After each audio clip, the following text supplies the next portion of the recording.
Today's episode of the Bill Simmons Podcast on the Ringer Podcast Network, brought to you by ZipRecruiter. Sadly, the NBA does not use ZipRecruiter, as we knew in Game 4 when the referees were horrible. I hope the referees are better tonight.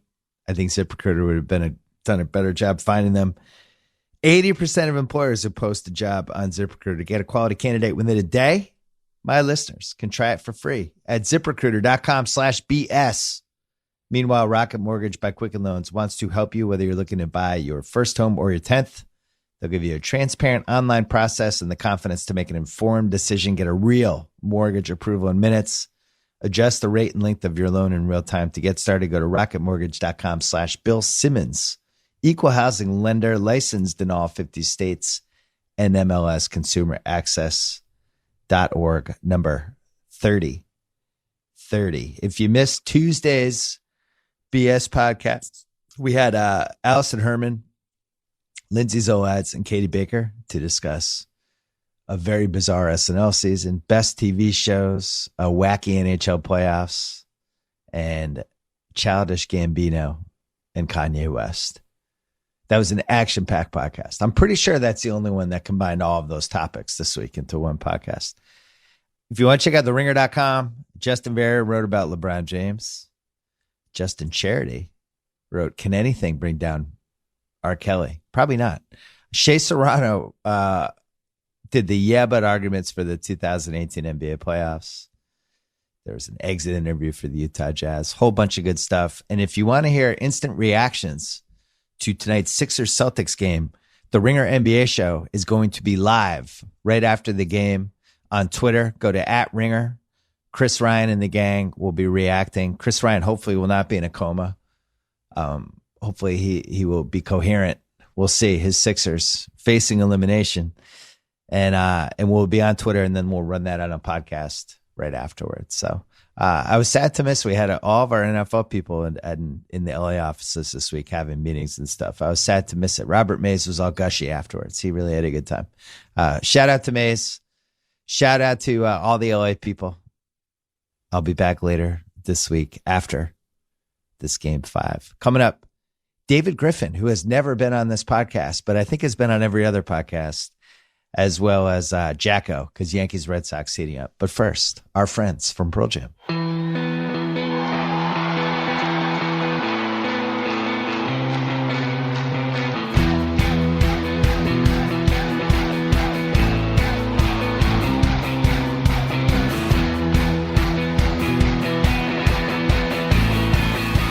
All right, on the line right now, I think this is the last podcast that he hasn't been on.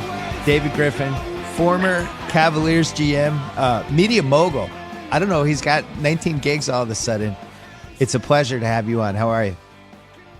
Doing well, Bill. Thank you very much. So you worked with LeBron James for a few years there. LeBron has gone to another level, I would say, maybe since the beginning of March. And I've been trying to figure out how the hell he's doing this and how the hell he's getting even better offensively at this relatively advanced stage that he has. Windhorst had a piece this week about how LeBron has learned how to rest during games and actually carries one of the slowest workloads of anybody just in terms of the amount of ground he covers in a game and picks his spots and just conserves energy as he's going. Do you buy this? Do you believe this? Or is there something else? Yeah, no, I think that's true. I think a huge part of his improvement, though, comes from the improvement in his shooting, his comfort level with the shooting, his willingness to go to the free throw line late. These are things that I think he's addressed from a skill set standpoint and from a confidence standpoint. But he's so cerebral. You know, we used to joke that he was a computer on learning mode. He's such a savant, and he figures out the angles to such a huge degree that it's not a surprise he's figured out how to game the system a little bit. It's why the flip the switch notion is so real. It's why we believed in it so much in Cleveland, because the gap between regular season LeBron and playoff LeBron, particularly on the defensive end of the floor, is bigger than any player in the league, let alone any superstar. So when he's revved up at that level, people haven't seen it for 82 games. They don't even know what to make of it for a while. So what do we just throw out the MVP at this point? Because we have seen all these teams smartly use the regular season just to kind of survive it and stay as healthy as they possibly can. And LeBron is somebody that, I don't know, for the most part has thrown away the regular season and really concentrates on peaking in the playoffs. And now we have this MVP where you're voting on these 6 months that ultimately don't matter that much, as Toronto proved and Portland proved and a bunch of other teams. Do you think we need a different award? Do we need a playoffs MVP? What do we do here? Well, it's funny. First of all, I think LeBron made it pretty clear early on in his time with us that what he really cared about was being finals MVP, which is part of, I think, how he's addressing the gap. He recognizes to a huge degree he might be giving away MVP awards in the regular season in the interest of playoff success. So to some degree, he's addressed it himself with the way he focuses his effort. But I think what would be cool, and I don't know why the NBA wouldn't do this. There'd certainly be no harm in it. In fact, it might make more people show up at the awards show. Do something where you've got an offensive player of the year and have an MVP. Do something where you have a performance of the year or outstanding season of the year and an MVP. Because in the NFL, you've got an offensive player of the year, but if you had offensive player of the year and MVP, Tom Brady can be MVP every year because he's obviously the most valuable player to his team, and you can still recognize the freakish performance of somebody else. I wish they had a playoffs MVP, and I wrote about this in my book in 2009, where I just went backwards and tried to figure out if the playoffs MVP and finals MVP would have been different year by year. And there were some glaring examples. Like in 2007, the Spurs won the title. Tim Duncan was one of the best players in the world and easily the best and most important player in that team. But they swept the Cavs, and Tony Parker got hot for a couple games, and he's the finals MVP. And if you go back and look at that season, Dirk's the regular season MVP. Tony Parker's the finals MVP. There's no real record of Tim Duncan, who was the most important player in the league that year. So that doesn't make a lot of sense. I would be all for that. I'd be all for that. And I think the year Andre Iguodala won finals MVP and LeBron carried the shell of our team to the finals on his back, basically averaging a triple-double all playoffs, he's clearly the playoffs MVP. So to your point, I think it's a great idea, and I loved it when you mentioned it in the book as well. So here's my theory on LeBron, because we saw him do this in 2010 and we saw them do it in 2014. Both of those years when he realized he had a losing hand basically at the poker table, he didn't quit on the team, but he checked out. He became very detached, almost became insulated and wasn't leading on the court and was doing his job, was playing hard.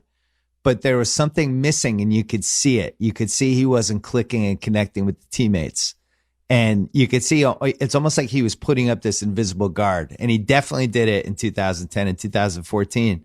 And I felt like it was heading there in Game 4 of that Indiana series. And there was this moment during that series when if Indiana could have broken them, if Korver misses 2 threes, if it just goes sideways, that LeBron was ready to check out and be like, you know what, this team sucks. I deserve better than this, and move on. Did you see that, or am I imagining it?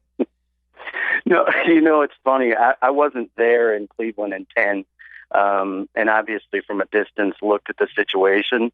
I think what's so ridiculous about how good LeBron is and how much better he is than everybody else, he dictates outcome to such a huge degree that you sort of dismiss the fact that everybody, when they believe, when they have that spirit, when they're in a place where they just feel better about themselves and they're more properly motivated, is better. Everyone is. Jordan was. Michael. I mean, everyone's better when they're in a better place. Yeah. And I think what happens with LeBron is you need to keep him in the frame of mind where he's going to dictate outcome in a positive way, because he gets so frustrated with people's inability to rise to his level. Yeah, that it makes it difficult to play with him. So, yeah, I watched the series the exact same way you did, and I did think there was a point where they were teetering on lack of faith. I don't think it's because he quits on them. I think it's because at that point it becomes clear he doesn't believe in them enough to carry them in the way he has been carrying them. Right. So it's different. Well, you said his brain is like a computer that's constantly learning. He must hit a point during some of these seasons where he realizes, oh, I don't have the horses. That I could go to the craziest level I've ever gone to, and it still might not matter. And that's what I was seeing to some degree in Game 4. But what he didn't know at the time was Korver and Love started clicking. He gets this out of nowhere performance from Thompson in Game 7, and then by the end of Game 7, you could see he was all the way back in, and it was like a completely different team. It was like they put them in a washer and dryer and knocked them around for 45 minutes and spat them back out. And now they're the clear favorites to come out of the East. And a week and a half ago, I was thinking they were going to lose to Indiana in 5. It's pretty crazy. It's funny. So if LeBron wasn't on Cleveland's team and they did what they did, everything you said, you'd say, Jesus, Ty Lue's a hell of a coach. I mean, he pushed all the right buttons. He ran all the right sets to get Kyle and Love going. He put Tristan back in the lineup. He put all of the right pieces around each other that knew how to win together. Like, you give him a bunch of credit for that. True. But because it's LeBron, you focus on what did LeBron do to make it work? What was he about to do to make it fail? And that's the thing that I think makes it so clear he's the MVP. If you put that dude on any team, all we're going to focus on are his contributions to the bigger picture. And you don't talk about the fact that Ty Lue played all of the guys who knew how to win together and eventually got off of the guys who weren't ready for the moment. And now, I'm the biggest Brad Stevens fan alive, and I'm a huge fan of yours, so the only way I could get on the pod was to pander to you with some Brad Stevens love. But I think he gets all of the credit in that circumstance because of what their roster has been and all of the turmoil they've had injury-wise and all of that. And Ty Lue doesn't ever get any of that love. Meanwhile, other coaches will very openly say, man, I'm not going to get hit by you after timeout tonight. I'm just going to go zone right after timeout because you're not going to embarrass me again. So it's a fascinating dynamic with LeBron around. Isn't that the curse of LeBron to some degrees? When the Cavs win, it's all LeBron. He gets all the credit.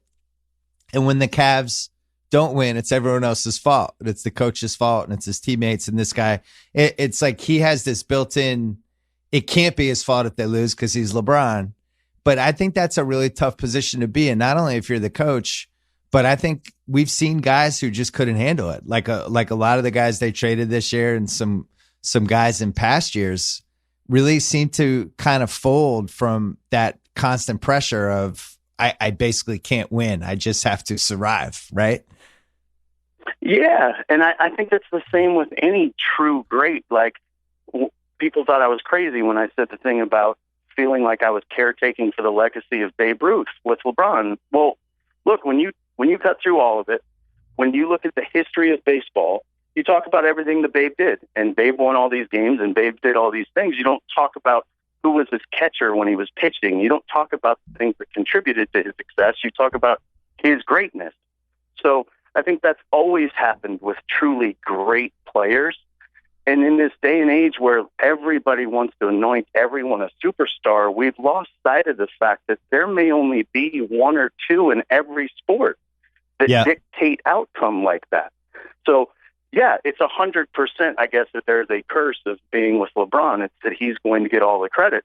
But he's also, in all likelihood, going to get all of the blame in the end. Maybe not in the short term, but long term, his legacy needs to succeed. Well, his inability to figure out how to keep Kyrie happy, I think, was his biggest teammate failure, I would say, of the last 10 years. Now, I've heard you talk about this in different platforms, and you're pretty adamant that this was a Kyrie thing and it didn't have anything to do with Kyrie and LeBron. And yet we've seen this situation over and over again in NBA history where you have, you basically need two great guys to keep winning multiple titles. And at some point, somebody's Batman and somebody's Robin. And how the person adjusts to being Robin is that decides whether it's going to work long term or not. And I think the most famous example of this is Kobe Bryant Shaq was the best guy in those 3 finals teams, despite what Barkley was trying to say last night on that crazy TNT show. But Kobe was the Robin. Yeah. Kobe was the Robin, and Kobe didn't want to be Robin anymore, and that's why that self-combusted. Why couldn't Kyrie have stayed as the Robin? What was it in Kyrie's makeup that made him want to be Batman? So I think part of it is the dynamic. You know, I've seen a lot written about the Kobe Shaq dynamic, and we watched it when we were in Phoenix. We were pretty close to it to see them interact together, and they felt like they had a greater level of malice and petty towards each other on a human level, from a distance at least, than I ever felt like Kyrie and LeBron had. I really think it was a situational thing for us. Somebody has to be Pippen and somebody has to be Jordan. I think that's true. But Scottie Pippen got to the league because he was a freakishly gifted defensive player. And everything that he became offensively, certainly not the passing, he had that, like he was an ancillary playmaker. But everything he had that brought him to the league helped him grow and evolve to the point where he was as good as he was. But it wasn't like the situation in Chicago precluded him from showing those things. Michael needed everything that Scottie was. Yeah. So they fit together.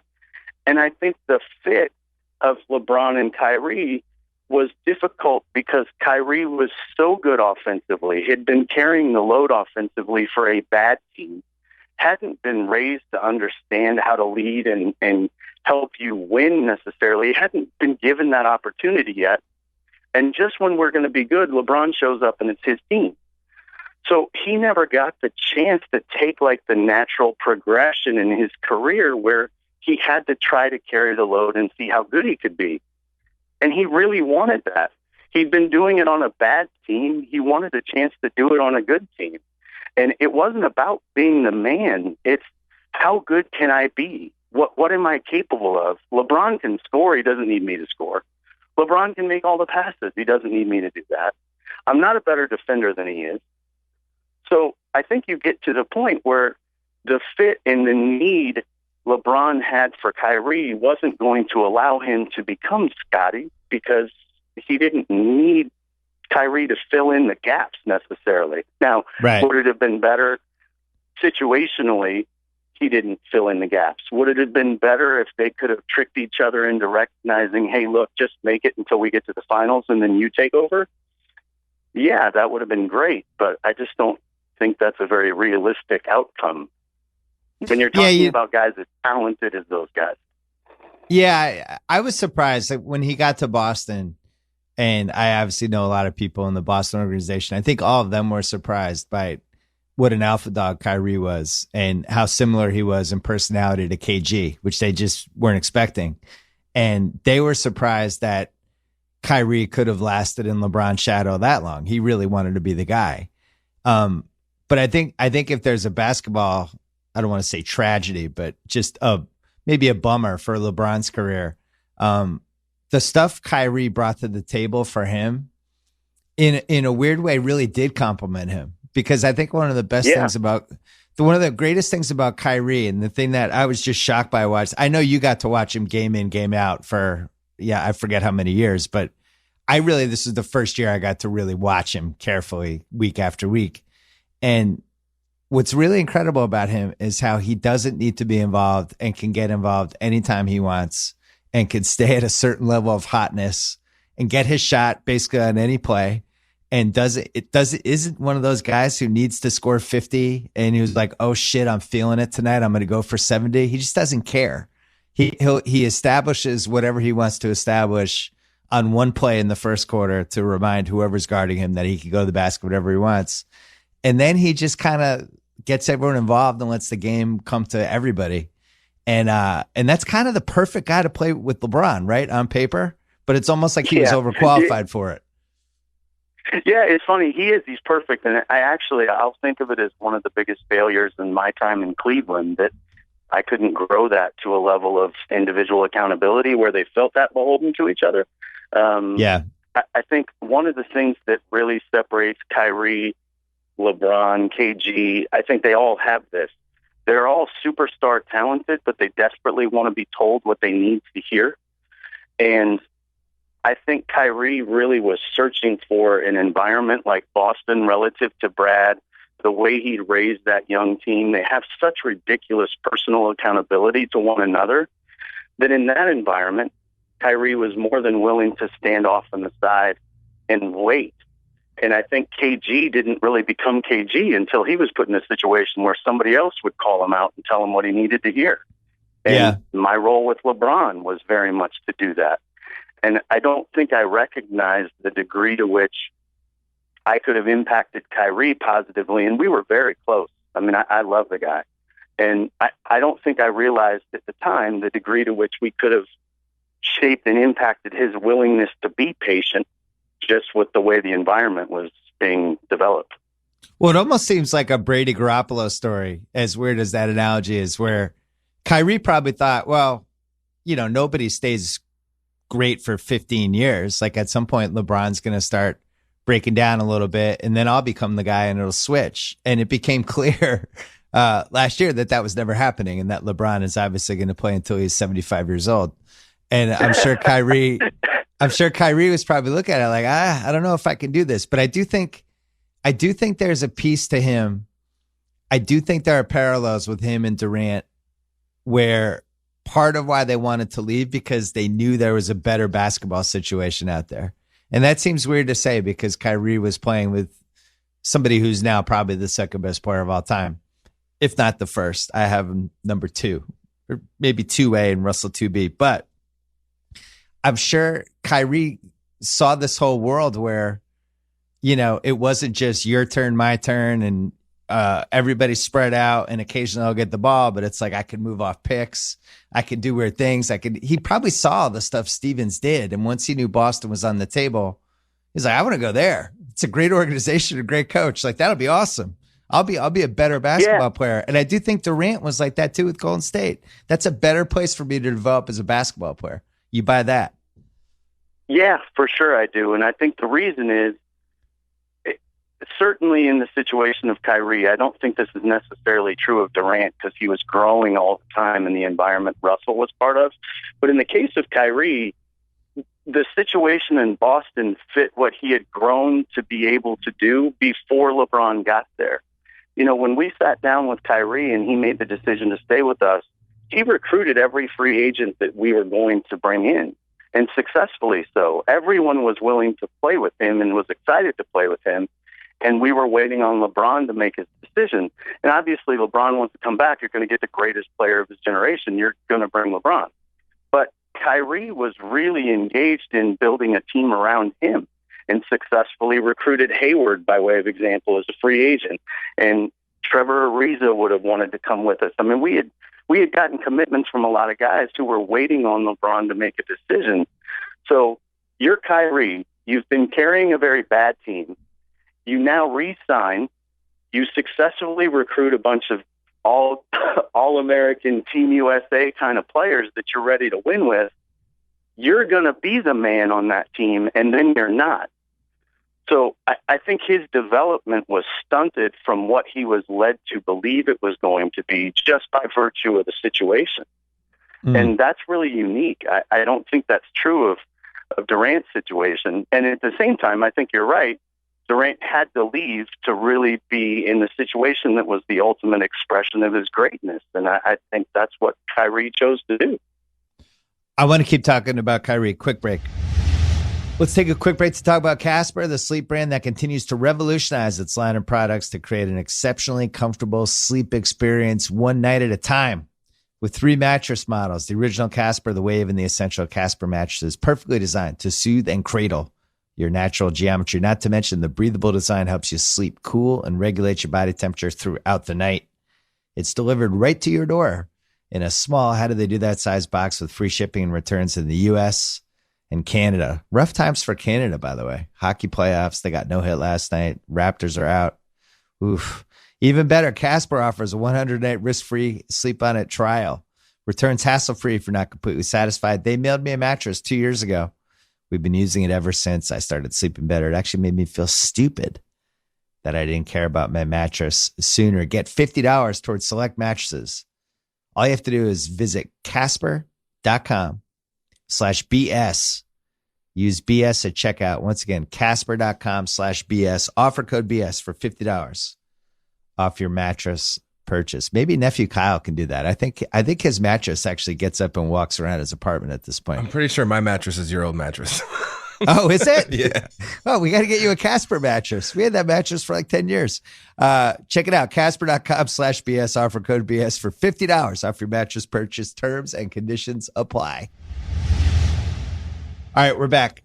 Kyrie Irving, he hits the biggest shot in the one game that LeBron wins, that ends up winning LeBron the title and bringing the title to Cleveland and all that stuff. And when that happened, I thought those guys, oh, this is going to last forever. And then obviously things changed the following summer. You were not the GM of Cleveland by that point. You left, I think in June. So a month before it came out that Kyrie wanted to get traded. I still think it was a mistake to trade Kyrie. I would have kept him and tried to figure it out and done everything to try to figure it out, at least until February. And if things got bad, then make the move. Once they didn't have like really a legitimate at 100 cents in the dollar trade for him, I just wouldn't have traded him. And I was stunned by how many people thought Cleveland got the better of the trade and kind of seemed to underestimate how good Kyrie was. So this is a two-part question. I'll go with the first part. Were you shocked that people didn't realize how good Kyrie was? Yes. And I can remember having a conversation with Ainge when he called to pick my brain about Kyrie. And one of the first things I told him was, this is a kid who had 10 assists in a quarter just to prove he could do it. He's so good, he can decide to do certain things like that. Yeah. So yeah, I was surprised more people hadn't looked at his body of work and figured out how truly transcendent he could be, certainly offensively. Yeah, okay. And also we saw him deliver on the biggest possible stage in the most possible pressure. So that's one reason I wouldn't have traded him. The other reason is sometimes this stuff, you just kind of have to wait it out and it gets better. There's been a lot of different moments over the course of NBA history when a team actually didn't panic and wrote it out. I think one of the more recently famous examples was Kobe in 2007 when he wanted to get traded and they went pretty far down the road with the Pistons trade. And then Dr. Buss came in and just blocked it. He's like, no way. We're not trading Kobe Bryant. What are you guys doing? And that was it. And within 2 years, they won the title. If you had been the GM, would you have thrown your body in front of the Kyrie trade? It's funny, actually. I think a lot about the situation. And again, all of this was sort of the perfect storm. So I leave the Monday before the draft. And I knew throughout those playoffs that Kyrie wasn't obviously terribly happy with the situation and that there was a struggle. And as I said, Kyrie and I were close. We talked a lot. I could tell what was going to be a little bit of an issue for him and where we were going to be in the offseason. But I think the most recent example of this is Popovich convincing LaMarcus Aldridge to stay when LaMarcus asked for a trade. Great point. When it's Pop and Pop tells you XYZ, you take it to the bank. It's a given. This guy has all the power. He has all the authority. I can believe in Pop. For 21 years, I can believe in Pop. And I think where Kyrie had gotten was in my absence, everything was sort of an upheaval. Chauncey's coming, he's not coming. He and Jeff Wexler are dealing with a situation where they don't know what they can trust. They don't know what they can believe in. And I think it accelerated and exacerbated the situation in a way that in the presence of someone who ultimately everybody trusted and knew had authority, you would have been able to do a different thing. Yeah. And I don't think they were in a position where they were going to get to do that because there was just too much turmoil at play and no one that was actually in charge at the time. So it's not fair to say what would have happened if there was someone in charge they trusted and believed in because that wasn't the situation they were dealing from. Yeah, that's fair. I do think, I don't know. I think once he found out that Boston was a real possibility, that probably changed the equation too. If it had just been the Sure. Denver, Phoenix type of teams, you can kind of maybe reel him back in at that point. I think, I got to be honest, I think it's incredible that the Cavs are going to make the finals again. I was watching them January, February, and even before they made the trades, then they made all the trades, and everybody's like, they saved their season. And I felt like I was a voice crying in the wilderness going, whoa, how did they save their season? That 3 of those 4 guys have never been in a big game in their lives. And the only one who has is George Hill, who's always hurt. What season did they save? And then you look at, by game 3 of the last series, none of the new guys are playing and George Hill's hurt. But now George Hill's playing well. And the 5 guys that LeBron basically knows he can go to war with. And somehow this is enough to make the finals. I'm just like staggered by this whole thing. You are, but you're not. Like if you just separate yourself from all of the craziness that is Cleveland, if you look at it and you say, okay, let's take LeBron James and put him on any team in the East, what would the expectation level be? Yeah. They're supposed to do this. That's how good he is. So it's funny when I see that, and I've seen some of the things you've talked about, like Kobe Altman taking his victory lap after the trades. Yeah. I thought he did a remarkable job playing the cards he was dealt. No, I really did. I disagree. I thought he did. Let's disagree on this. And that's okay. And we can get into this. But I thought he did a really good job for this reason.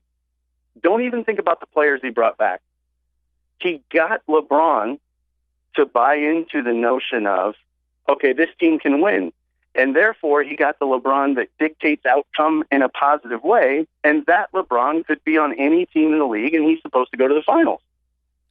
So that's the value of putting Bron in the right space, is giving him hope. Now, look, are there individual players that he brought back that aren't contributing? Sure. George Hill's never healthy. Also true. He makes a ton of money. Also true. When he's healthy, defensively, his presence makes it possible for Korver and Love and JR to start together and do the things they do that make LeBron comfortable, which isn't a small thing. True. I just didn't like the trades, and I felt like now it's, if he leaves, there's no safety net whatsoever other than this Brooklyn pick that isn't really even a great pick. I think it's pick 9. It's fine. Yeah. But they're in salary cap hell, and there's no real way for them to bounce out of it. So I guess basically it was a Hail Mary. And now if LeBron makes the finals, becomes much more unrealistic, I think, for him to leave. And it also doesn't really seem like there's the right team for him. Philly's had a lot of buzz for him, I would say since January, February, I started really hearing whispers. And I don't think it's any secret that there's some overlapping friendships and business relationships, and Ben Simmons is there. And obviously, it's a possibility. What you know of LeBron, could you see him joining someone else's team like that again, to basically join the Simmons Embiid process whole thing and just kind of insert himself into this? Because he did it that one other time with Dwayne Wade, and I'm sure, even though it worked out all right, that first year he took so much shit for it. I just find it hard to believe he's going to do that again at this point of his career. What do you think? Yeah, it's interesting. I think he's as likely to join Simmons in L.A. join Bill Simmons in L.A. as he is Philly. And the reason I say that is, knowing LeBron like I do, when he makes his mind up that something is the main thing for him, it is. And he can bring about whatever reality he wants to. He's a savant as well. He believes that his presence anywhere makes them at least a co-contender. So I don't think he's going to make his decision necessarily based on where he has the best chance to win. I think it's going to be about what's the best expression for what he wants the next phase of his legacy to look like. And I don't have any idea what that is. I really don't. But I don't think we know any of the things he's going to make the decision based on. And it's really hard to say. It's funny. I think the trades being a Hail Mary or something that actually work in their favor to this extent.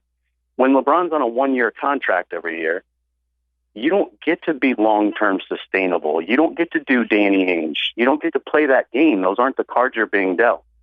You have to win right now and put him in a position, a frame of mind where he believes he's going to win in the future. And everything that happens because he's on 1-year deals at the absolute maximum amount of money is an unsustainable formula. So to some degree, he puts himself in that situation as well. And I think he appreciates that because it's what gives him the ability to make Cleveland do what they did. He doesn't care if Cleveland has nothing left if he walks. He cares if Cleveland believes in him enough to invest in him. And I think they did that. So the message they're sending to him is, look, we still get it. And so again, that's meaningful. If you're Dan Gilbert, you really have to do that. I'm torn on it because, on the one hand, there's no loyalty in sports anymore, and there never was. And I think Isaiah Thomas getting traded from Boston and how OKC so quickly turned on Durant, he was just reminded over and over again that there's no loyalty in sports. So for LeBron to take these series of one-year deals, which are really damaging for a team because you have no stability at all. How many first-round picks did you trade when he showed up? 5 in 3 years? Like you basically gutted the future of the team because it was he was holding this carrot like we need to be good now. We need to be good now. We need to be good now. And you were the prisoner of that. But on the other hand, I don't blame him for doing that. He had all the power and players never have power. So basically, I don't know how to feel about it. Yeah, it's interesting. So I don't know how many picks it was. To be honest with you, I think the deal that gets talked about the most in terms of number of picks was J.R. Shumpert and Mozgov, and it looked like you gave up 2 firsts to get Mozzie, but really all you did was give up the Memphis pick that you already had. Yeah. The thing that I think relative to the future of the team, it's one thing to give up protected first-round picks and to bring in guys that fit him really well and fit your timeline and all of that. It's another thing to give up an unprotected pick or to do what Brooklyn did, where they genuinely gave themselves no future of any kind. That's not what happened with the LeBron existence. But because Kyrie was lost in the process, the one piece that was going to be absolutely transcendent is gone.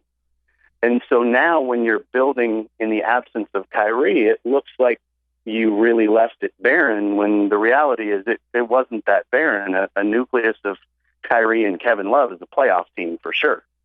Right. And who knows what else. And that Kevin Love thing, I've never given up on Kevin Love. I really came close to giving up on Kevin Love this year. It just seemed like he was being used in a way that did not benefit a lot of the things that he was good at. And now for whatever reason, him and Korver have been unleashed. And Korver's another one that what is he, like 36 at this point? I don't understand how teams aren't exploiting those guys defensively, but it doesn't seem to matter. Hey, I wanted to ask you about Kawhi quickly because you've never really been in a situation like this one. And I think that what happened with Kyrie last year, where he had 2 years left on his deal, but if it wasn't taken care of, he was going to leave. And I've seen this term thrown around on the internet a couple of times that I kind of like called pre-agency. So you're not a free agent, but you're like a pre-agent. And you can use that as this weird form of leverage to teams. Like, look, man, I'd get something for me now. Paul George did it too. You should get something for me now because I'm not going to say I'm leaving, but I'm probably leaving. And it's become this weird form of power. And now you see it with Kawhi. Kawhi's got a year left. You mentioned that you thought LeBron was the most logical place if he was going to leave is LA. I also agree with that. And I've written about this. LeBron loves narratives. Him going to LA, him learning from Magic Johnson, him becoming $1 billion media mogul. These are all things that would make sense if you followed LeBron's career. What's interesting about him going to LA, though, they're going to have cap space. They have people to trade to create more cap space. But there's also this smorgasbord of people available. Kawhi, Paul George, maybe even Boogie Cousins. God knows who else. DeMar DeRozan could be available for all we know. How would you handle the Kawhi thing if you were running San Antonio? Because it really does seem like he's leaving a year from now. What do you do? Well, it's funny. So my intention wasn't necessarily to say that LA makes the most sense. It's just I think it's as likely as anything else. Yeah. San Antonio could be as likely as anything else. Why couldn't San Antonio find a way to clear the space to bring Bron to make Kawhi happy? Bron thinks Pop is an absolute icon. So that's an outcome that could happen as well. And if somebody could pull that off, it's Pop. So for me, when I look at it and you're making the decision to do this, you have to start with this is the Spurs. If this was any other organization, I would believe all of the fire starter nonsense about he has to leave or you have to get. I don't think you have to do anything. You said it about Jerry Buss. No, I'm not trading Kobe Bryant. Well, Pop has the level of control and power to say, no, I'm not trading Kawhi Leonard. But if you're going to not do that, then you need to put him in a position to dictate outcomes. So maybe you have to change pieces around him. I think that's more likely than they just cave and move the guy. Well, when you saw that, like he wasn't coming to the playoff games and stuff like that, what is your read as somebody who has been an executive on a team when somebody's just like, I'm out, I'm not even coming to the games? Look. It's a terrible look, and it says a great deal about where his mindset is and the input he's getting from other people. It said a lot about the way San Antonio sort of publicly hung him out to dry by saying that he was ready and that he's been cleared to play. That surprised me that they went that route. But they did it for a reason, and I know that Pop knows his circumstance better than I do. But I looked at it and I thought, wow, that's a really negative thing. But again, you can overcome it. There was a lot of negativity around L.A. as well. Kobe and Shaq hated each other, et cetera, et cetera, et cetera, and Jerry Buss said no. So in certain situations, you can do that. We're going to take one more quick break. Hey, a quick break to talk about our friends at Rocket Mortgage by Quicken Loans. They understand that home plays a big role in your life and family. That's why they created Rocket Mortgage, which gives you the confidence you need when it comes to buying a home or refinancing your existing home loan. It's simple and allows you to fully understand all the details and be confident you're getting the right mortgage for you, whether you're looking to buy your first home or your 10th. With Rocket Mortgage, you get a transparent online process that gives you the confidence to make an informed decision. Their trusted partners allow you to share your financial information with Rocket Mortgage at the touch of a button. Get a real mortgage approval in minutes. Adjust the rate and length of your loan in real time. That is Rocket Mortgage by Quicken Loans. Apply simply, understand fully, mortgage confidently. To get started, go to rocketmortgage.com/Bill Simmons, equal housing lender, licensed in all 50 states, NMLS consumeraccess.org, number 3030. All right, so you're at a cocktail party. It's 10:30 at night. Everybody's had a couple drinks, and somebody says to you, "Hey, David, give us your best LeBron James story." What is it? Wow, God, that's a great question. I think the one I've fallen back on the most is there's two of them. So one, Bron is on the court. We're playing Chicago. The game he hits the fall-away buzzer beater to win for us, that was one of the most ridiculous games I've ever seen in playoff basketball. Earlier in the game, LeBron turns his ankle over on a drive. He steps on someone's foot and literally lays it completely flat to the point where the bone hits the wood. And I'm watching in the back because I'm so nervous I can't even sit in my seat outside. And I'm watching in the back with our trainers and everybody else, and I'm like, holy shit, that's not good. So he comes back. His trainer comes back. Mike Mancini comes back to grab something for him so that he's going to lace his shoe up tighter. And I asked him, I say, is he okay? And he says, does he have a choice? Wow. And I'll never, ever forget that, because Mike doesn't say that if that's not Bron's mindset. And that is Bron's mindset. He's going to mind over matter his way past things that other people won't. I think Kobe had a similar mindset, and it just got to the point where the physical deterioration was too great. But he has that ability to just transcend his situation more so than anybody I've certainly ever been around. And Steve Nash had a great deal of that himself. The other Bron story for me that I've always enjoyed is we're standing in the lobby of the Four Seasons in San Francisco the day Mozgov joins the team. And Mozgov is standing, he's basically coming up the elevator, and he walks off the elevator, and I'm standing with Bron telling him, hey, by the way, Mozzie's on his way, etc. Bron's really excited with the trade, and he feels like this is going to be a meaningful thing. Mozzie walks off the elevator, and Bron turns and looks at him.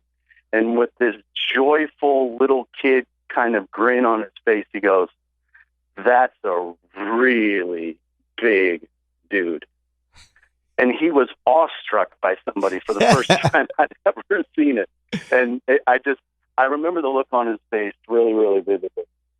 That's great. And when he did the block in 2016, were you in the arena for that, or were you hiding somewhere in a conference room having a heart attack? No, I was in the arena. I was with Trent Redden, our assistant GM, and Kobe Altman, who obviously took over the team. And we were all standing next to each other. And I think I hugged and kissed them both at that moment. My favorite part of that's actually my favorite J.R. Smith story.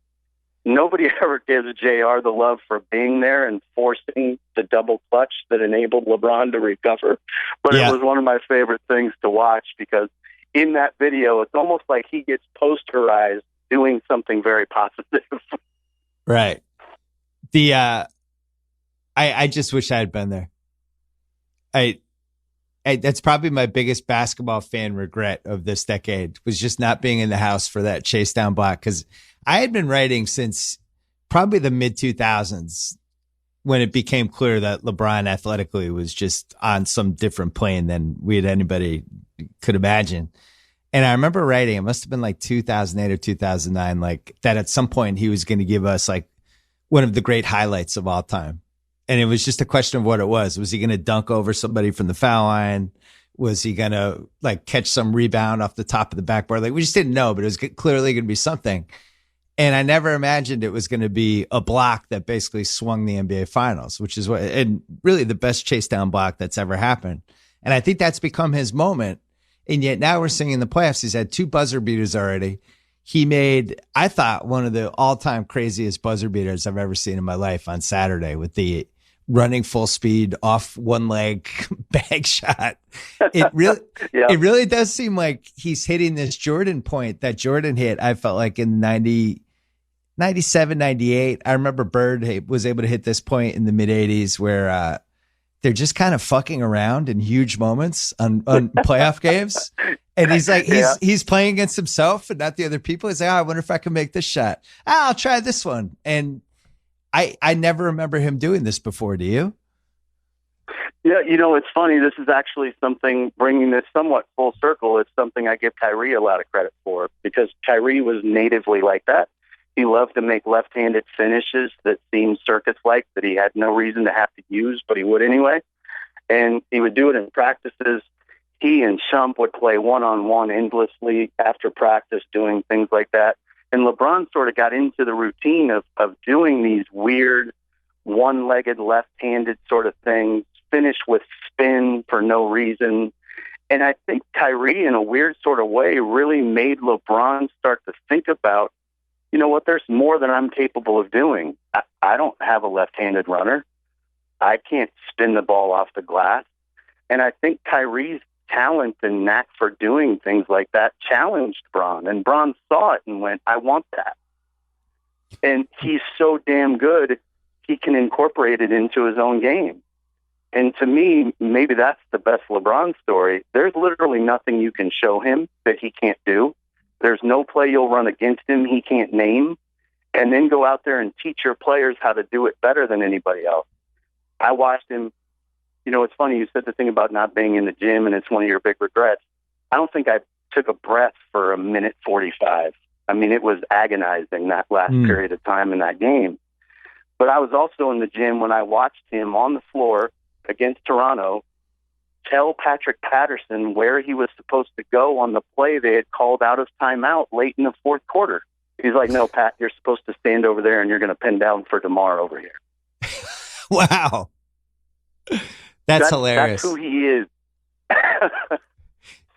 I did a podcast with Larry Bird like 6 years ago, and he was just casually, I remember bringing up some game, and he remembered all the details from it. It was some random game, 37 years earlier. And Larry's, oh yeah, I remember the third quarter. There must be something in these people's brains. Like you said, it was like a computer that's constantly learning, where they're just downloading information all the time. And it never ends, and they can just reach into it and do whatever they want. Hey, I had one last question for you, because obviously you're going to be an executive again at some point in your life, right? You're not just going to be on TV shows with Zach Lowe. You can do better than this. Listen to your show, but yes, I'll have a chance. So I would say there's 4 types of situations an executive can take over. And I've talked about this with Daryl Morey. The funniest thing about Daryl was, he's trying to build this contender in Houston, and they were always competitive and they always had a really good player. And when Hinkie took that Philly job, he was kind of jealous of it because him and Hinkie had always talked about, well, if I take over a team that's ready to gut the franchise, here's what we would do. You're going to really gut it. You're going to go all out and gut the living hell out of it. And he was watching the Hinkie thing, really genuinely amused and delighted that Hinkie was doing something they'd always talked about. So you have that scenario. You have the take over a team that is at the crossroads but has a real chance to win the title. You have the team that has the one good player, but it's time to kind of reinvent itself. And then you have the team that's just like Brooklyn 3 years ago, where you just got a blank canvas, no expectations, and years to figure it out because everybody knows it's going to be impossible. What's your dream scenario with the next job? I think it's something similar to what we had when we started in Cleveland. Chris Grant never gets mentioned in any of the conversations about the process and any of those things, but we did to a huge degree what Hinkie started doing. And we did it on the model of OKC in Seattle, what Presti had done when he made the moves he did to get younger and trade away Ray and do those sorts of things. We were very much using that template. I mean, Pop did it a million years ago when he tanked to build with the right piece. And so, yeah. By the way, multiple GMs have done this before. Sam Hinkie, he somehow gets credit as he just did it to the nth degree, but it's been going on for 40 years. And I think I love Sam, and I love how brazen he was and very clear about his mission. Like, that's why it was the right thing to do, because he was all in on it. So I appreciated that about it. We didn't do it in a similar all in with our verbiage kind of nature in Cleveland. We weren't talking about it, but we were doing something very similar. And I think the reason it was an ideal situation was we got there. I started in September. LeBron had left the previous, in July, and it was like jumping into a burning building. You could literally do anything you wanted to do, and you had cover, and it was all going to be LeBron's fault for a couple of years. So that's a great situation. If there's a curse to having him on your team, there's a blessing when he leaves. You get an awful lot of cover, and you get to learn on the fly. That's a good point. I think that was. Yeah, I mean, I think it was just an opportunity to really figure it out long term and build in the right, meaningful, sustainable way. And I would love the opportunity to do that somewhere if it's the right fit, but it's got to be with ownership that you can be in lockstep with. And that's not common.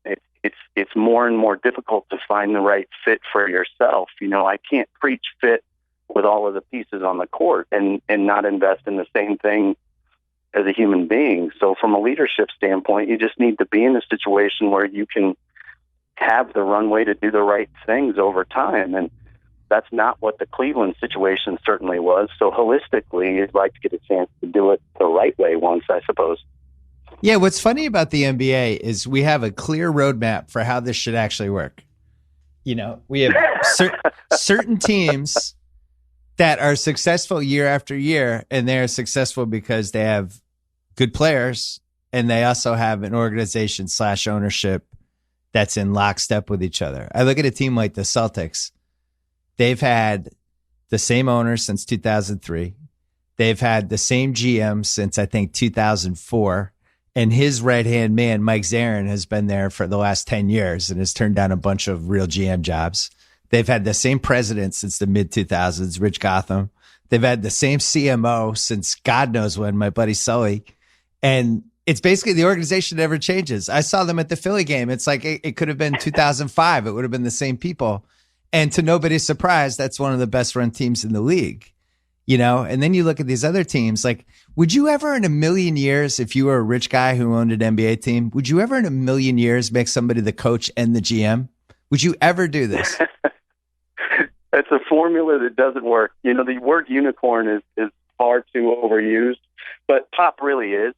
Belichick really is. what is there, like one in each sport that can pull this off over an extended period of time? Yeah, but even the both of idea those guys coaching, they had a ton of help though too. It wasn't like they were just doing two jobs. Sure. Yeah, and I think Stan and Tibbs tried to give themselves help too, but I think the difference is the notion of how you win as a coach is a very here and now concept. Typically, we're going to win tonight's game. And it's a rare coach who, in and of himself as a coach, can be big enough picture like Brad to connect dots over time and grow young kids and understand from a player development standpoint, this is how I'm going to overlay everything into the situation. One of the great things that I heard about Brad very recently is Brad's already put all of the time and effort into understanding what Jason Tatum's development plan needs to be for the offseason to get him to the next step. In intricate detail, it's already laid out what he needs. That's a very rare gift, even as a coach. Yeah. So then what you're saying is I want that coach, and I also want that guy to have the even rarer gift of being able to make short and long-term decisions at the same time. It's a very, very difficult model to put into place and really believe is going to work, despite the fact that you're going to say, well, Belichick does it. Well, sure, Belichick's had Bob Kraft for how long? He's had Tom Brady for how long? Pop does it. Well, he's had the ownership he's had with Peter Holt in San Antonio for how long? He had Tim Duncan, Manu, and Tony Parker for how long? He had R.C. Buford for how long? Yeah. Danny Ainge does it. To your point about the stability they've had, that all starts with ownership and their willingness to invest in the process and empower the right people. And Danny clearly was the right person. And they've got the incredible depth that you talked about, right? Mike Theron and all of that. It's the thing that I look back on with the greatest pride, I think, in Cleveland is we grew a very deep front office. And growing that is hard, let alone growing that and coaching. It's hard to imagine. Yeah, it's easy to be the coach and the GM when you have one of the 5 best players of all time on your team. This is the other lesson we've learned. Like Tom Brady, Tim Duncan, who's the 6th best player of all time. You could do it under those circumstances. According to the pyramid. Yeah, according to the pyramid. I think it's really hard to just go to Detroit or go to Minnesota and just be like, I've got this.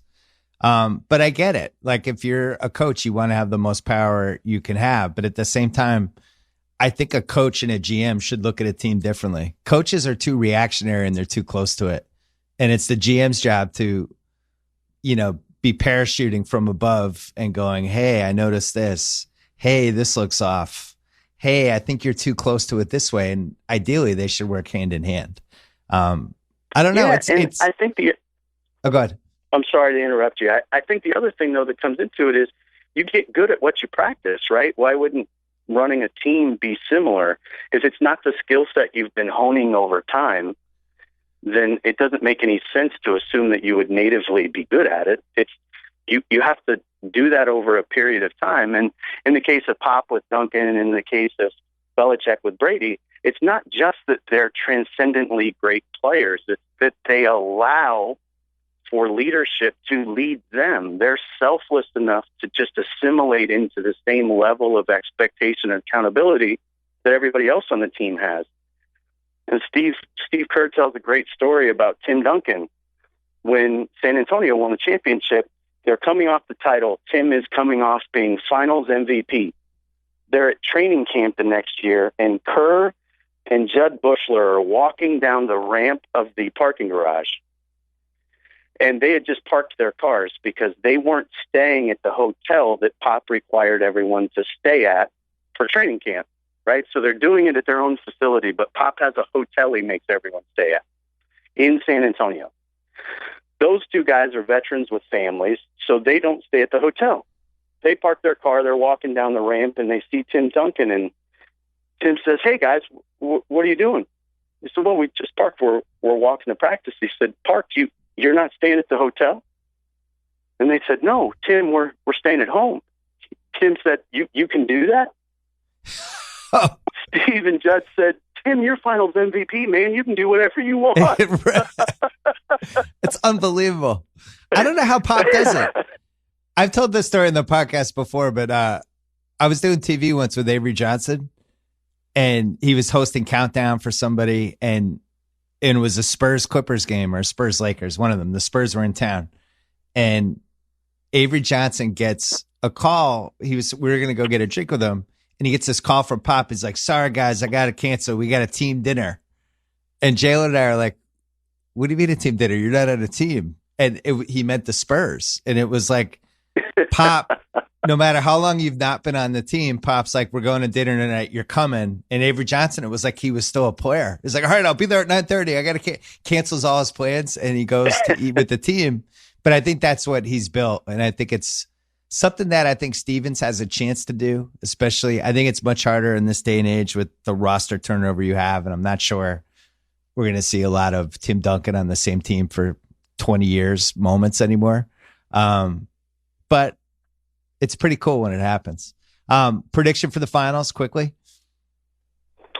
So I think it'll be Golden State, Cleveland, and I'll pick Golden State again. Okay. Nothing worries you about the Golden State continually not kind of having to light their own fire and being unable to do it for more than one game in a row? Yeah, it did to start the year. I mean, I think it was pretty obvious they were complacent and they were struggling with motivation and all of those things. But you give Steph time to rest the knee and get fresh mentally and come back at it with a fresh set of eyes. And they're being really successful again with actions that they were always successful with. And they just got to the point where they weren't executing them as hard or as well. And now they're willing to do that again because they're back in the spirit of it in the right sort of way. They're so talented that their spirit is what really set them apart, right? KD looked at all that. I call it a joy engine, but he looked at all of that from a distance and said, God, I want to be part of that. Yeah. And I think they've found that again. And when that thing gets rolling, you don't stop it. Last thing, can you explain to everybody on the internet that there's no way the Celtics are trading Jason Tatum for Kawhi Leonard or really anybody else in the league other than maybe Giannis and Anthony Davis? I would be stunned if they traded them for anyone, to be honest with you. I think their track record is that they're going to be far more patient than that and not jump the gun on those things. You know, what makes that team ridiculous to me is their average age is, 25? I mean, better than me, but maybe it's 25 and change. They have all of these incredible assets that they have in their coffers moving forward. They've got all these young kids they're developing. The dude they thought was going to be the best player on their team didn't play all year. Yeah. And he's coming too. Right. Why would you jump the gun and try to accelerate the process with someone coming off patellar surgery? Or didn't even have the surgery, actually, right? We don't or even whatever know it was. Yeah, we don't even know what it was. Yeah, it's been funny hearing everyone talk about the young Sixers and the young Sixers. And meanwhile, the Celtics in this series are actually younger. Their two guys are 20 and 21. Best young coach. Yeah, and their coach is younger, and they have less veterans than Philly has. But that's why we love those narratives. David Griffin, this was really fun. Hope to see you at the finals. I'm sure you're going to be there, right? I will be there, although I'll be working for Turner, so I may be in Atlanta at the time. But oh, all right. Well, I'm sure I'll see you down the road. Thanks for coming on. I'm glad we finally did this. You bet, Bill. Thanks, man. All right. Bye-bye. Before we call JackO, we should mention Mother's Day is coming up. My mom refuses to come on this podcast. My dad has been on 40 times. My dad now has a Twitter following of 22,000 people, which is astonishing. Goddamn. At Dr. Bill 1947. You could see him flipping out on Scott Foster, the referee, during Game 4. He was very upset about Tom Brady's haircut. All of these good things happened with my dad's Twitter feed. And my mom just does not want to come on. And my mom would be a spectacular podcast guest. She has a lot of hot takes, probably more hot takes than anyone I've ever met in my life, usually delivered after about 2.5 glasses of wine. She won't come on, but the good news is Mother's Day is coming up, and I get to spend Mother's Day with her with fresh flowers, guaranteed delivery, and unique vases, and accessories that mom will love. I think I'm going to use Pro Flowers. They have everything you need and I need for all the moms you know. Just choose the delivery date you want. It's guaranteed. You can even get your gift delivered on Mother's Day, May 13th. May 13th, that's this Sunday, FYI. Don't forget to show mom how much she means to you. or make her feel guilty because she'll never come on your podcast. Send her 100 colorful blooms with a free glass vase for just $19.99 plus shipping and handling. Visit proflowers.com. Click on the blue microphone in the upper right corner and use my code BS. That is proflowers.com, code BS. All right, on the line, my buddy JackO, big Yankee fan. He's been on this podcast roughly a million times. Johnny, yeah, the rivalry is back. Could you feel it last night? It's back, baby. We're back. Yes, it is. Yes, sir. When Joe Kelly came out of the bullpen and the Yankee fans lost their fucking minds screaming at him, I was like, we are so back. And absolutely. And there's stars on both teams again. Like real star power. Like Mookie is the best player in the American League right now and is on one of the best 6-week stretches I've ever seen from a Red Sox player. I'm going to tell you this as a fan of an opposing team. When he came up last night, I was legitimately nervous. Yeah, and I was downright scared in the ninth inning that Vasquez might somehow get on base and then Mookie would come up. I was genuinely frightened of that possibility. So yeah, he's definitely scary. There's no question about it. He had an unbelievable at bat against Robertson, who everybody chases his stupid breaking ball into the dirt, and he had him 0-2. He fouled off one. He check swinged one. He just stopped it, took a pitch, and then drove in what was the tying run. But it was like, it was such a great at bat. And I really felt like he was going to come through. And I don't know how long this is going to last. But so you have him, you have Stanton and Judge, you have two iconic closers. You have a bunch of good starting pitchers on both sides. Severino was really great last night. I made fun of Max Kellerman. He did a tweet about, is there any pitcher you'd rather have at his age and all that stuff? But like, I was thinking the same thing watching it. He was over 100 pitches, hitting 100 miles an hour in the radar gun. And I was texting my buddy Hench, and we were like, what the hell is going on? He's throwing 100. It's the sixth inning.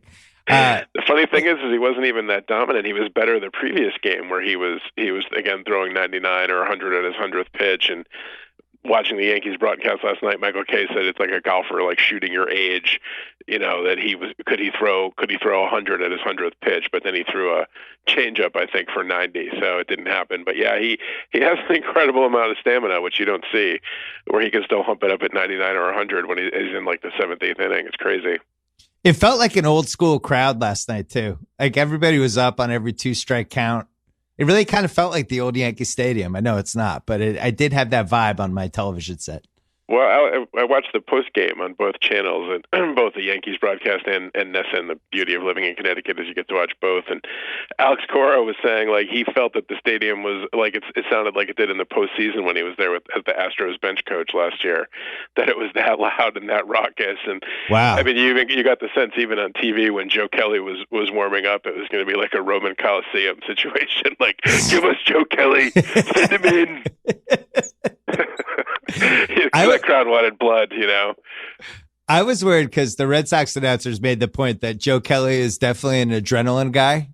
Right. And that was one of the all-time adrenaline situations. And I really thought he was going to throw like 108 miles an hour and his arm was going to come off his body. It was like, what's going to happen? Right. But, yeah, and he did not do as poorly as I would have hoped, because although Judge got the single and knocked in a run, I mean, the Yankees ran into some outs on the bases, but he definitely limited the damage, which could have been a lot worse there. So, well, I have some news for you. I wanted to call you to tell you that I was officially afraid of Stanton last night. Were you? Yeah, you know, that felt like a playoff game last night, and you go into the mode of who am I afraid of? And and sometimes it's irrational. Like I'm always afraid of Brett Gardner, who's like a career 260 hitter.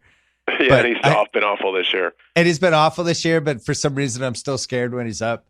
But Stanton, the thing about Brett Gardner is he'll put a tough at bat like when it's needed. In late innings, he'll work a pitcher, and he might not get a hit, but he'll make go through like a 9 or 10 pitch at bat. So wear the guy down. But Stanton, the second home run he hit yesterday, it looked like he had popped out to like shallow right field, and it kept carrying and went like 10 rows into the right field stands.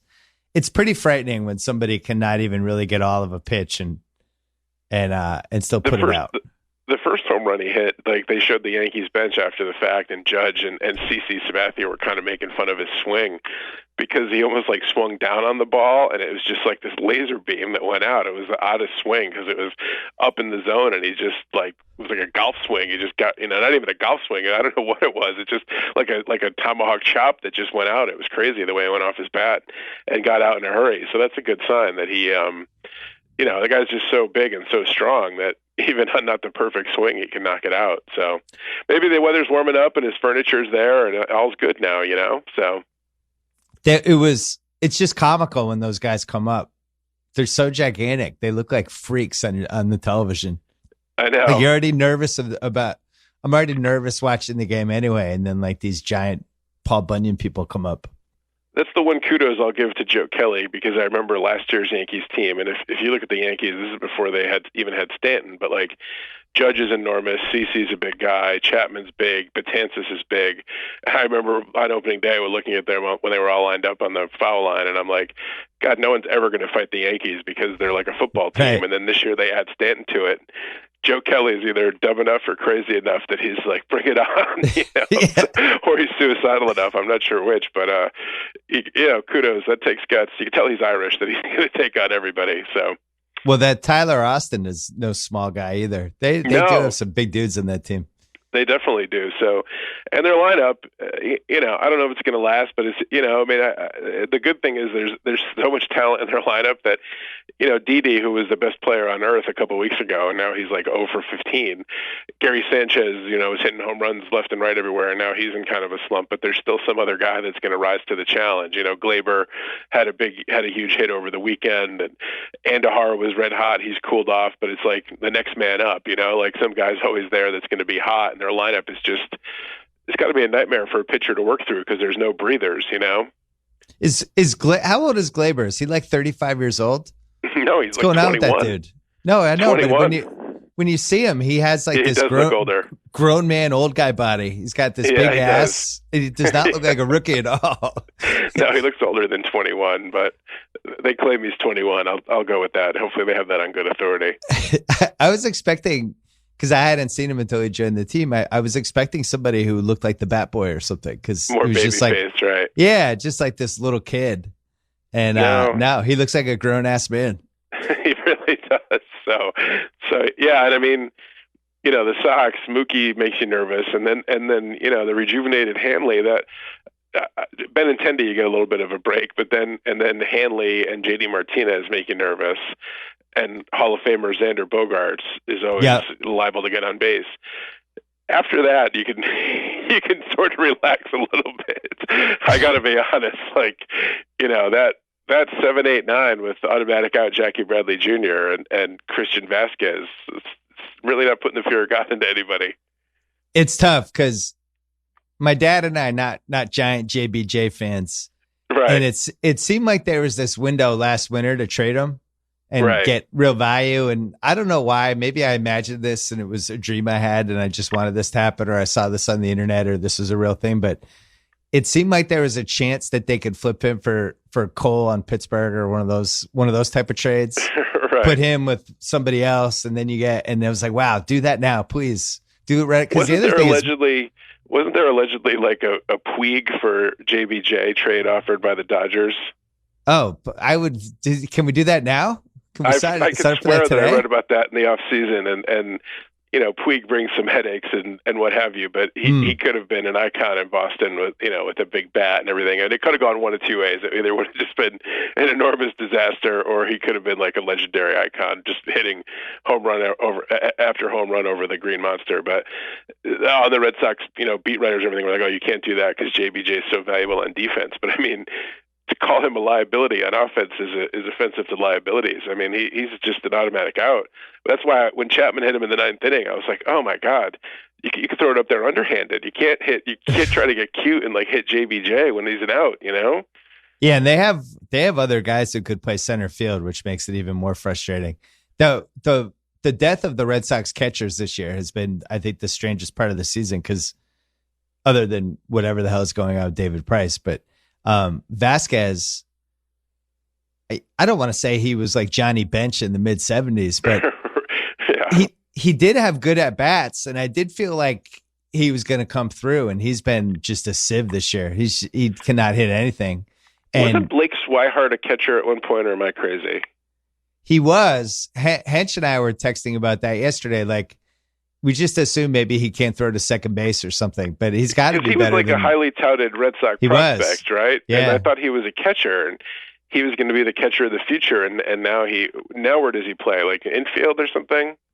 I don't know. It really seems like Gary Sanchez is the only highly touted minor league catcher who's ever actually made it for the original team that he was highly touted on. Everybody else bounces around. We'd like it better if he could actually catch, but his offense more than makes up for that. So, but yeah, letting the ball go through his legs is a little troublesome. But yeah, he doesn't always catch the ball. He doesn't always catch the ball. No, that's a little disconcerting. It reminds me of my son's 10-year-old baseball games where the poor ump who's behind the catcher, half the time the catcher misses the fastball that then just nails the umpire like in the chest protector thing. And the poor guy, It's like he's under assault for 3 hours. All these pitches flying around. And that must be how the umps feel when Gary Sanchez is in front of them. Like, oh, fuck. I'm hitting the balls. There was a game the other day, and they brought in Chapman, and he threw one like 102, and there was no chance that Sanchez was going to catch it, and it hit the ump right in the mask, and Chapman was all mad at Sanchez, and it was like, you could have had 3 catchers back there. They weren't catching it because Chapman was so wild, but it's like he automatically blamed Sanchez, like, you got to catch that. So that one was one that was not Gary's fault, but he had the one last night. I forget who was batting, but he was struck him out, and then the ball went through his legs. He couldn't handle the slider. Not through his legs, that was the other day. He couldn't handle a slider, went off to the right. Guy gets on base, extends the inning. It was just little shit like that is bothersome. Are you scared of JD Martinez? 50 home run, and I forget about it. So yeah, true. Are you scared of JD Martinez? I thought he was a little frisky. Yeah, I was surprised, but yeah, he had some good at bats, and I was a little nervous about him. It definitely, that addition was good for them, as much as I hate to admit that, because it extends their lineup, and you got him following Hanley. That's pretty capable 3-4 there. So yeah, he did make me nervous. Not as nervous as Mookie, but there were a couple times I was like, we don't want JD Martinez coming up with with guys on base.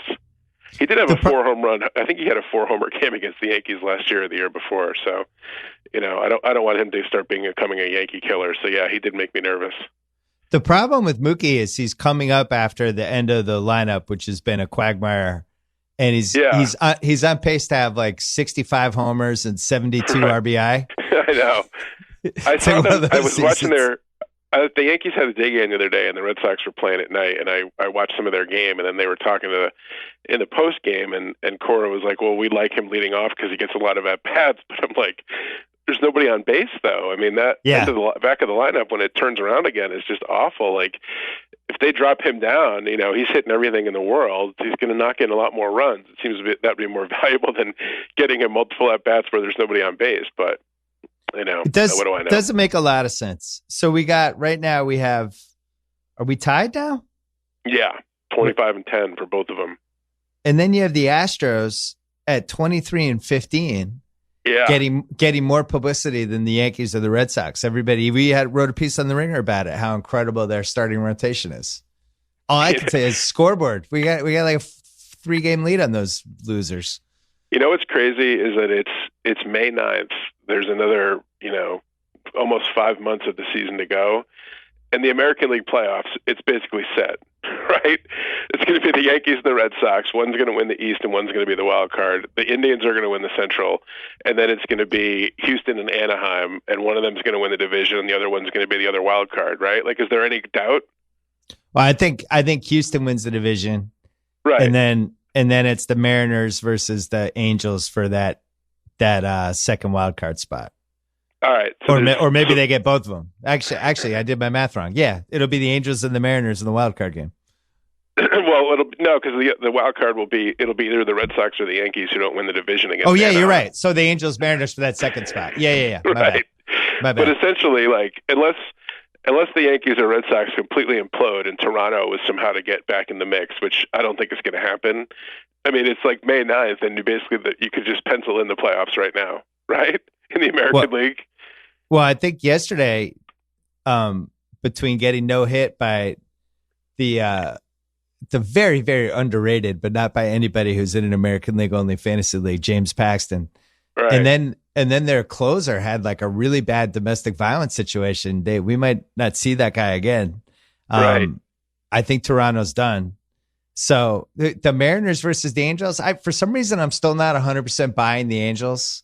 Really? Like Ohtani's already had how many injuries and little minor things and stuff. And it's like, it's not even mid-May yet. And he's had blisters and a couple. I don't know. I don't trust that one. I don't think their lineup is that good. The Mariners are kind of growing on me.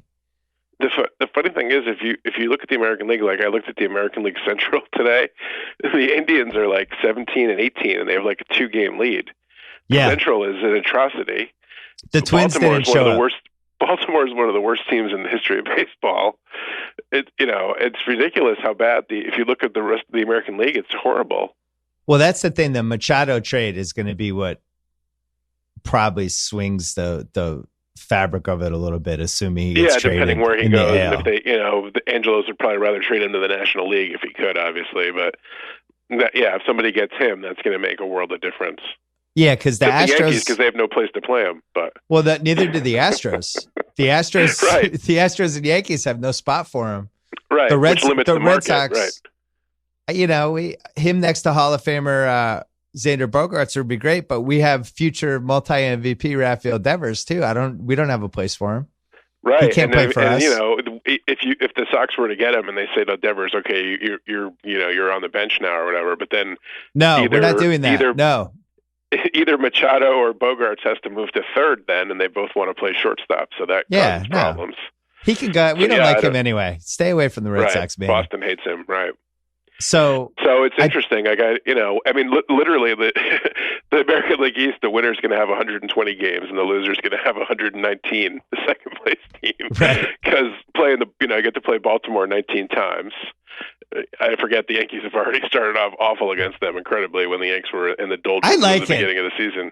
I like the haves and the have-nots in the American League. This is what we grew up with, and I want it to come back. Right. It's crazy. And the Central is like, the Indians are going to win that division with 82 wins. Johnny, do you think 40 years from now you're bouncing your grandkids on your lap, telling them about the Vegas-Tampa NHL Finals in 2018? Well, it's funny you said that. I meant to text you because I've been listening before Francesa came back. I alternate between Francesa and Mad Dog Russo on Sirius. And the other day he had a hockey guy on, and the hockey guy's prediction for the Stanley Cup was Tampa against Winnipeg. And I seriously, because you and I used to always joke about like the NBC promos when there was no stars or anything, or like the most obscure possible championship. Right. Winnipeg, Tampa for the Stanley Cup. I don't think that can ever be topped. Gary Bettman literally will be out on the ledge on like Fifth Avenue of wherever the NHL headquarters is, like having to be talked in off the ledge. I mean, is anybody on earth going to watch Tampa Bay if it's Tampa Winnipeg? I keep calling them Tampa Bay. It's probably not the Tampa Bay. Tampa Winnipeg Tampa or the Tampa Bay. No, it's the Tampa Bay Lightning and the Tampa Bay Lightning Winnipeg and the Winnipeg Jets. Like literally, is anybody in America going to watch that? That would be the funniest. That would be the funniest thing in the world. That would literally get negative ratings. Tampa, Winnipeg. What? What was the first one that was our joke for that? I feel like it was the late 90s. I'm going to say like 1999. And it was like the possibility of an Indiana-Portland NBA Finals. We were like, Smiths! Right. Wallace! And we were doing the fake NBA Finals commercials for those. Right. Yeah. I'm rooting so hard. I mean, the Whalers don't exist anymore. The Rangers, to the extent that I'm a bandwagon hopper on, or I need an NHL team. The Rangers are out of it. I couldn't root any harder for a Tampa Bay Winnipeg Stanley Cup final right now. That's great. I'd be so happy. I can't name one guy in Winnipeg. I honestly can. If you could offer me $5,000, and I wouldn't be able to get one guy in Winnipeg. I know Tampa just because the Bruins played them, so I actually watch those games. But right. Winnipeg, I have no idea. And they have McDonough and Callahan from the Rangers, so I do know that. And what's the guy's name? Stamkos is a big player, but like I literally couldn't name a single guy in Winnipeg. Well, the Vegas thing is it's almost like if Hartford just randomly got an NBA team this year and they were in the finals, and everyone's just you still have the tags on your hats. Exactly. And the tags on your jerseys, and you're all of a sudden in the finals. Like that's what. The Mad Dog and the hockey guy, Mad Dog, was like, I got a little problem with the NHL. I might need to look at this draft because they got an expansion team and they like got all these phenomenal players. Like, were teams allowed to protect anybody? It was ridiculous. They won their first playoff, the first playoff game this round. It was like 8-0. They won, and they're an expansion team. Crazy. We had Katie Bakes on the podcast yesterday, and she was saying that when they actually did the draft, people weren't that impressed by who they got. Really? So she was like, it wasn't one of those things where they did the draft and people were like, oh my God, we did this wrong. It's a juggernaut. They're too good. They were like, oh, that's kind of a weird team. And then it kind of threw. Yeah. So Francesa's back. Right.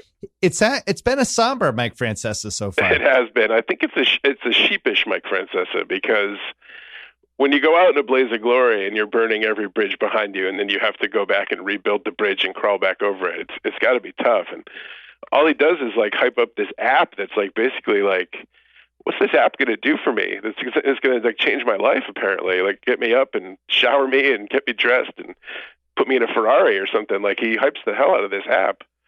And it's really just going to be like his sports football show. I don't think it's going to be that revolutionary.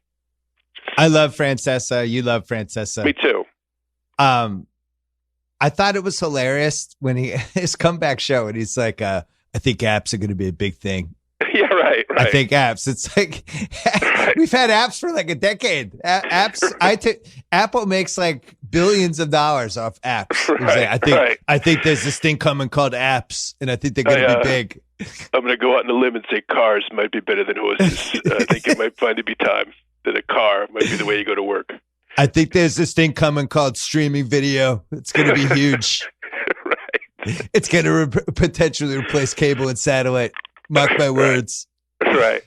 But how long do you think they spent with Mike at dinner with the CA guys and Mike, where they explained to him the difference between apps and appetizers? Is it apps like fried mozzarella sticks? They're like, no, apps.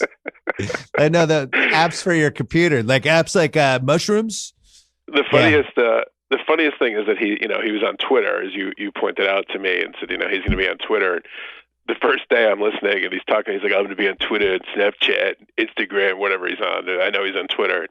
And then people would call up and be like, are you going to be live on Twitter? Like, will you respond to that? And he's like, no, it's going to be run by other people. I know. Like, just shut it right down. No, that'll just be to tell like promos and when the app's coming out. Like, oh, thanks, Mike. Your Twitter feed's fantastic. Like, if I ask you a question, like, you will never be there to respond or look at it. So I will not be engaging with any of you. Exactly. It was funny. Mike, what if I have questions about the Winnipeg-Tampa Stanley Cup? Can I send this to you on Twitter? What about Winnipeg's backup goalie? Who do you like in that one, Mike?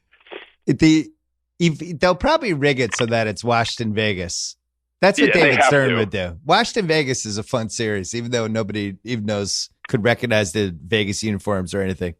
And Gary Bettman learned at the knee of Stern. Isn't that where he came from? He was like a Stern underling. So Stern's going to call him up and be like, you have to throw yourself in front of this Tampa-Winnipeg train that's coming down the track. Although part of me I can't say Tampa-Winnipeg without laughing. It just cracks me up so much. I want that so badly. I have never wanted anything more in my life. The funniest thing will be it's this 25-year tradition of whoever wins the cup. It's like the happiest moment of the fan base's life. And then Bettman comes out and they immediately turn and boo him for 3 minutes. So, absolutely. So if Vegas wins the Stanley Cup and Bettman has delivered them this team, all he's done is done positive things for the people of Las Vegas with hockey. Like he brought them an expansion team. He's expanding. Nobody understands it. Phoenix shouldn't even have a team. They could have just disbanded Phoenix, moved it to Las Vegas. Now he's going to take more money and keep the crappy, terrible Phoenix team. And then, so he's going to come out. They're not going to boo him. This might be the one place where he doesn't get booed. Well, how about Winnipeg? Winnipeg was like the Whalers, where there used to be a Winnipeg Jets, and then they left. I think they're the team that moved to Phoenix, and there was no Winnipeg Jets, and then he got them to have a Winnipeg team back. Right. So, but they're still going to boo him. Like, even though he gave them their franchise back, if they win the Stanley Cup, not only did they lose a team and then get a team back, and then if they win the Stanley Cup, but they're still going to boo him. I've been to Winnipeg. I went there for an ESPN piece in like 2001 when, remember Brian Dennehy in Season of the Brink? Yes. Remember they did that movie? So yeah, the Bobby Knight one. If you Google my name and Season on the Brink, Brian Dennehy, there's some article I wrote about it in 2001. I didn't have enough. Filmed it in Winnipeg? Yeah, I didn't have enough juice to stop it. And they sent me there. And it was, I'm going to say January. And it was like -9 and it was -40 wind chill. And like everybody in the hotel, the one nice hotel that they have there, everyone's like, don't stay outside for too long. Like not even it's bad for your health. It's like you'll die. And the downtown was like one block. And it was just incredible. I was like, how did this place have a hockey team? This was my reaction in 2001. Like, oh my, they had a hockey team here. This place is like the size of my fingernail. And and it's freezing. And now they have a hockey team that might make the finals. Yeah. But I've heard on Mad Dog that their fans travel and their fans are rabid. They're like way great into fans. it because it's probably like Green Bay Packers, like it's the only thing in town, and everybody is super duper into it and they love it. And don't let my laughing cast any aspersions on the fine citizens of Winnipeg or its hockey team, but just the notion that that's going to get any kind of a rating is so patently ridiculous. When the casual hockey fan, if there's an original 6 team in it, like they'll be like, oh yeah, the Bruins, I've heard of them, or the Blackhawks, oh yeah, I like their uniforms. There is no juice with Winnipeg, Tampa, none. No. Well, zero. Yeah, I don't want to make it seem like I don't think Winnipeg should have a team because I think 12 Canadian cities should have a team. There should be more teams in Canada. Right. I don't know why Phoenix has a team. It still hasn't been explained to me. There should not be a team in Phoenix, and there should not be a team in Miami. Like, no one's leaving Miami to go into an ice rink. Nobody wants to go in Phoenix and do an ice rink. Nobody understands hockey. Nobody grows up playing it. Both those teams should move to Canada. Or Hartford. Yeah, Hartford should have one of those teams. One of those teams should move to Hartford, and the other one should move to Quebec City. There you go. You could have a new NHL team, and it could be run by new GM Gino Auriemma, and then then everything, and assistant GM Rebecca Lobo, and you bring in all these UConn women's basketball stars, and maybe Kevin Ollie's the announcer, and you just suck it right into UConn. Yeah, poor Kevin Ollie. Does UConn have a coach yet? Yeah, they hired what's his name? Bobby Hurley. Danny Hurley? No, Danny Hurley. Danny Hurley. That's right. Bobby Hurley was the better player. Danny Hurley from Seton Hall, and he was a player at Seton Hall, and then he was the coach at URI. He's the new UConn guy. You excited? Sure. Sure, why not? Sure. I don't understand why he took that. I don't understand why he took that job because he was being groomed, or not groomed, but he was being sought after by Pitt. And Pitt is in the, I don't know these conferences anymore, but they're in a good conference, Pitt. They're like are they in the Big Ten? I think they're in the Pac-12. Well, yeah, they're in some conference that's better than whatever UConn's in. Let's put it that way. And even though they went like 0-17, are they in the ACC, Pitt? Maybe it's even better. They might be in the ACC. Who the hell knows? Who can and keep they track? Went like 0-17 in that conference, but still, that's like a real conference. You can recruit real players there. But Danny Hurley always it was like his dream job to come to UConn. And so they're fired up. They say it's like getting Calhoun at it when he was young and in his prime. Before he became the Big East, and you could recruit players, but the American Conference, I don't think has a great deal of pull. But sure, all the best for Danny Hurley. Good luck to him. Danny goes in and sees Gino, and he's like, "Hey, I just wanted to introduce myself. I'm Danny Hurley." Gino's like, "Get the fuck out of here! Exactly. You will never step on my throne. Exactly. You will be over there. This is my town, baby." That's it. Yeah. JackO, always a player. Oh, give me your 30 seconds on Trump before we go. Wow, just 30 seconds. I'll give you 42. Today was a classic Trump because I saw something on Twitter where apparently he had I don't know, a press conference, but a cabinet meeting, and the press was in there, and somebody said, "Do you think you deserve the Nobel Prize because of his alleged brokering of peace in Korea?" And he's like, "Well, everyone's saying I do, but I would never say that." Like, God, it's just such. Who else would say that on earth? Everyone's saying I deserve it. I wouldn't say that myself, but God, he's such a clown. Who's saying that? Did one person say it? No, I don't think. I think the president of South Korea, because he knows the way to get whatever you want from the United States, is just to suck up to Trump and tell him he's like a god king, and then you get what you want. I was at dinner last night with my dad and my Uncle Don, and we started talking about Trump.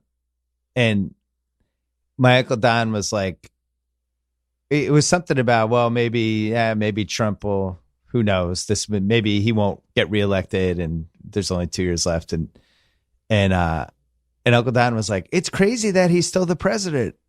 I mean, look at all the stuff that just happened last week. And he listed like 3 things. And we're like, yeah, right. This is crazy. Like we're so deep into it at this point that the fact that he paid off a porn star and laundered the money through his lawyer and then reimbursed the lawyer, like that would have sunk, I think, any political figure we've ever had up till now. Just that one incident. It redefines the Tyson zone. I mean, I remember the Bill Clinton thing with, his mistresses and the Monica Lewinsky thing, and that like basically ground the country to a halt. And that was the subject of like infinite amounts of cable news viewing and stories and bombshells and newspaper articles and magazine articles. And Stormy Daniels, like I can't turn on my computer without her being on Yahoo and Google and everywhere else you go. And she's like a household name now. And people are just like, oh yeah, Trump had sex with that porn star and had a shell company to pay her off. Everyone's like, whatever. Like we just move on to the next insanity. Well, it's going to be interesting if Biden runs against him, and Trump will play up the whole plagiarism thing from 30 years ago, right? Oh, no question. Call him like Lying Joe Biden, Lying Joe, Plagiarizing Joe. He'll just like be beating that in the ground, and he'll be like, the underlying theme will be like, look, everybody's a bad person. Exactly. You might as well vote for me because Joe Biden's a bad person too, and that person's bad, and we're all bad. We're all crooks. And the thing that Trump did was usher in this era of all these people that are just like insane people that shouldn't be involved in politics. Like this dude that just ran in West Virginia in the Republican primary, and he owned some mine, 29 people got killed, and the guy went to jail. And he's running and he's running and talking about China people. And people didn't like run him out of town on like a rail. Like everyone's just like, oh, well, he could win. And you're just like, oh my God, it's like a circus. It's insanity. It's like I don't know why I laugh. Asylum. Yeah, I don't know why I laugh, but it's I guess, what is it? Tragedy plus comedy equals time. Right. There hasn't been enough time. Yeah, or whatever it is. Yeah. That. I love the fact that Rudy Giuliani is involved again, who's just a flat out lunatic. Like, oh yeah, and he's so past his prime, it's ridiculous. And he comes out with some idiotic statement, and then everybody's like, "What did he just say?" And like, "What did he just admit to?" And then the next day they're like, "Oh, he didn't mean to admit to that series of crimes. Like, just forget about it." Rudy's a little confused. Like, if Rudy was in your family, and you're having a big family dinner, like your daughter's birthday party, and your wife was like, "Uncle Rudy's coming," and you'd be like, "Oh, really?" Yeah. Keep the kids Uncle away Rudy's from Uncle coming. Rudy. Like, oh my God! Rudy's Don't. Right? Yeah, if Uncle Rudy starts talking to you, can we have a signal to get away from him? And this guy is like in a position of power. This is the guy after 9/11 that was like America's hero and triumphant in the face of tragedy on that day and everything else. And it's a perfect example of just staying on the scene too long. You got to know when to retire. You got to know when to exit. Got to know when to exit the stage. I think it was Rudy's time a while ago. Yeah, a while ago, 2002. It's crazy. When Derek Jeter was good. Sorry. I wonder if Trump will welcome the 2018 Stanley Cup champion Winnipeg Jets to the White House, even though they're not from America. Very available. I want to know if this Yankees team does really well, when Trump ingratiates himself into this whole Yankees thing, will be question. Funny to watch. New York is ascendant. Yeah, that's the part I'm most dubious about. Trump attaching himself to the Yankees. That's when the season will start to implode. I'm going to the Yankees game. I'm sitting in the first row. It's a wonderful, wonderful team. I'm very proud of these large men. Take They're pictures. Winners like me. I love winners. Aaron Boone's a winner. Aaron Judge is a winner. I met Giancarlo Stanton and his roommate. They showed me pictures of the furniture. It was wonderful. Beautiful. It's got a beautiful couch. It's a beautiful kitchen table. Beautiful view of the city. It's great. Beautiful. It's wonderful. Fantastic. All right, Johnny. This was a pleasure as always. We'll talk to you soon. Take care. Excellent. All right. Take care. All right. Thanks to David Griffin. Thanks to JackO. Thanks to ZipRecruiter, our presenting sponsor. Go to ZipRecruiter.com to check them out. Thanks to Hotel Tonight. They help you book amazing deals at great hotels up to 100 days in advance in top destinations and up to a week in advance everywhere else. Whether you need a sweet deal and a nice room for today, for the winter, or beyond. Start scoring amazing deals at incredible hotels and download the Hotel Tonight app right now. Thanks to Casper. Start sleeping ahead of the curve with Casper. Get $50 towards select mattresses by visiting Casper.com/BS using BS at checkout. I got a Casper mattress and dumped my old one on nephew Kyle. Enjoy my old mattress, nephew Kyle. That's Casper.com/BS. Offer code BS for $50 off your mattress purchase. Terms and conditions apply. Go Celts. Let's bring it tonight, Boston. And we'll be back Friday on the BS podcast. Until then. I wanna see them on the way so